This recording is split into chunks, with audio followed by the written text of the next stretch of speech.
Hey guys, and welcome to another Factorio Friday Facts discussion. I'm Exterminator, and thank you for joining me. Today, this one they talk about a few more things they're adding in 0.15, more kind of game quality stuff rather than actual like in-game features. So first of all, is what they're talking about here is minimal mode.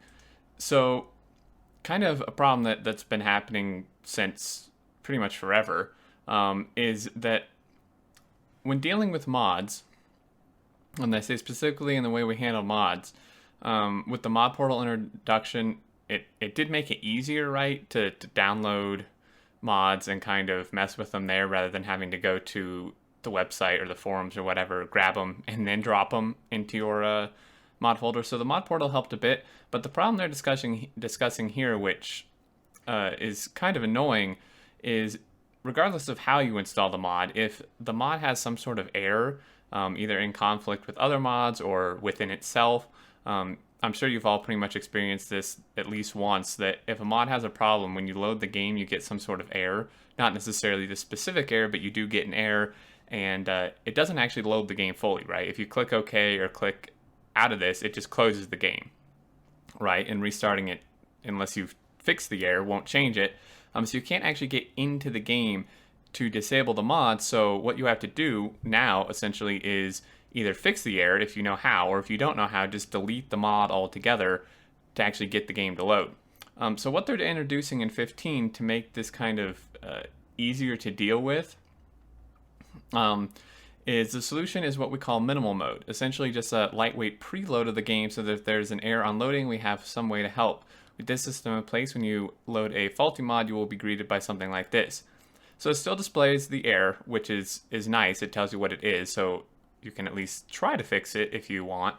But then what it will do is it will kind of automatically disable the mod. Mods will be disabled, and it will just, whichever mod's causing the issue, it'll allow you to disable it.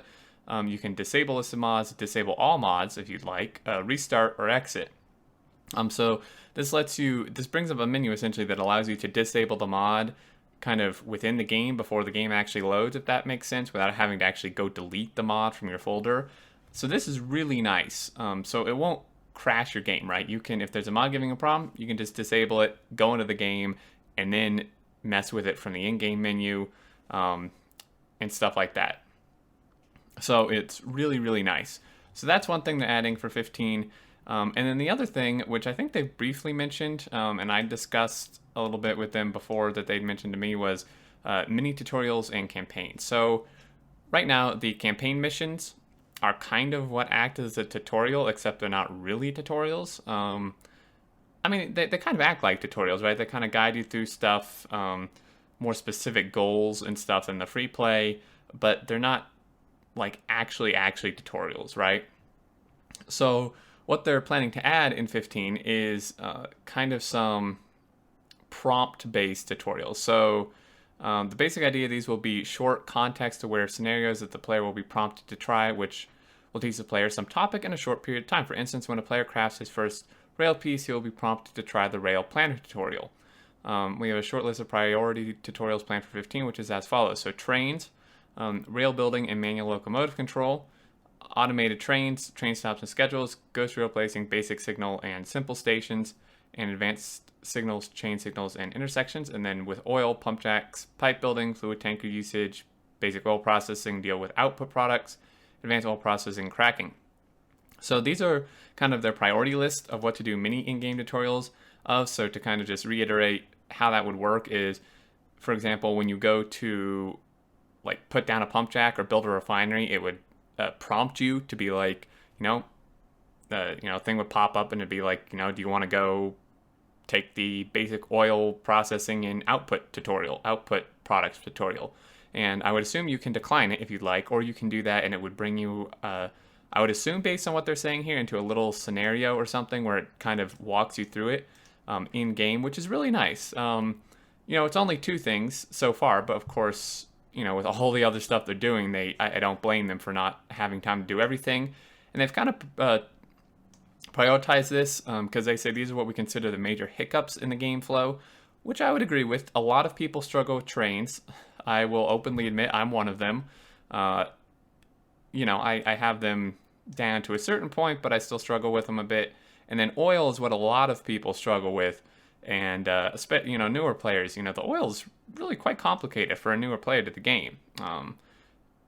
It's gonna help a lot to have these. So we hope that giving a short, non-intrusive tutorial on how these systems work, it can help smooth out the sometimes intimidating complexity of the game. So further things they're considering that, you know, probably won't make it into the initial thing of 15, but maybe later down the road, is construction robots and blueprints, which would be really good. I think the whole logistics system in general would be a good thing. Logistics robots, nuclear power, obviously would be really good. That's going to be fairly complicated. And of course, you know, people like me and other YouTubers will do tutorials, and there will be some written guides, but I think in-game stuff would be pretty cool too. Circuit network for sure. Hell, I might take that one. I definitely need some help with the circuit network. Advanced belt usage, interface, and interactions. So all this would be really great, you know, once they get around to doing that. And they're interested to hear community input on this. Are there any topics or specific areas of the game you think would benefit from a short tutorial? Let us know. So down at the bottom, they link the forum post for it. If you have ideas, go let them know here. And I'd be interested to hear your ideas down in the comments as well. You know, what you think in regards to this. Relate to these mini tutorials is the status of the demo tutorial campaign. So that's kind of what I mentioned. You know, they just say it fails to teach some more advanced topics clearly enough. Current plan is to streamline the current demo campaign into more specifically a tutorial campaign, and then work on a new campaign with a greater focus on gameplay. So that would be more like a game, like an actual playthrough campaign rather than kind of a teaching campaign. Within the gameplay campaign, we'll have many tutorials to explain the more advanced concepts without worrying about specifically teaching the player in the mission. So there you go. Last thing, community spotlight. I don't know if I can play this video without copyright issue. I'm not going to, because it's like 5-minute video. But if the Friday Facts will be linked in the description, so if you go to the Friday Facts, you can play this yourself. This is really, really cool. Somebody, if you follow the subreddit, you probably saw this. It was like the top thing, and it well deserved.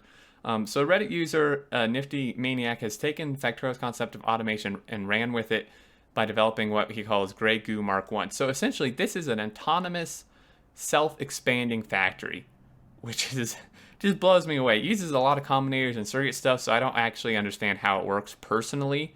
I'm sure a lot of you guys will, because you're just better with that stuff than I am. But what this does, essentially, what this person has created, which is just amazing, is they've created a factory which is kind of like a grid. There's like different square grids, and the factory's main goal is essentially to occupy as much space as possible. And what it does is it will automatically go out and find ore patches, and build them, and mine them, and then feed itself to expand even more without any interaction from the player. Once you set it to go, it'll do this itself, right? So it says this is taken from the person who made this. Self-expanding factory built out of square cells. Its singular goal is to occupy as much space as possible, and it does this by autonomously traveling the landscape and seeking out ore to fuel its endless thirst for expansion. On one level, it's a way to automatically build mining outposts with no human intervention. On another level, it's the first step to a fully self-replicating factory. So it will pretty much self-replicate, at least as far as outposts go. It'll go find them itself, build them itself, transport the resources back itself. The one thing it doesn't do is oil, because that's quite a bit more complicated. But the person who made this is working on trying to do that. But yeah, definitely check this out. This is really, really cool. Something I could never comprehend trying to do, but it's just amazing what some people come up with. And in 15, I think they're adding a lot more circuit stuff and other things, especially with the rail tanker and stuff. This will probably, other people or the same person will probably do this to an even higher level of a self-replicating factory, which will be super cool to see. But anyway, guys, I think that'll do it for this one. I obviously didn't mention at the start that I wasn't joined by anyone. I couldn't really coordinate with them. It's kind of my own fault, but I couldn't coordinate with them, the other guys, to join me. So I hope you didn't mind. But yeah, there you go. Definitely check it out if you're interested. Again, link in the description for this Friday Facts. And pretty exciting stuff. This mod thing will be really nice, just kind of a quality of life. The tutorial should be interesting. I'd love to hear your thoughts on that as well. But as always, thank you for watching. If you enjoyed, feel free to leave a like. And until next time, look forward to seeing you all, and do take care, guys.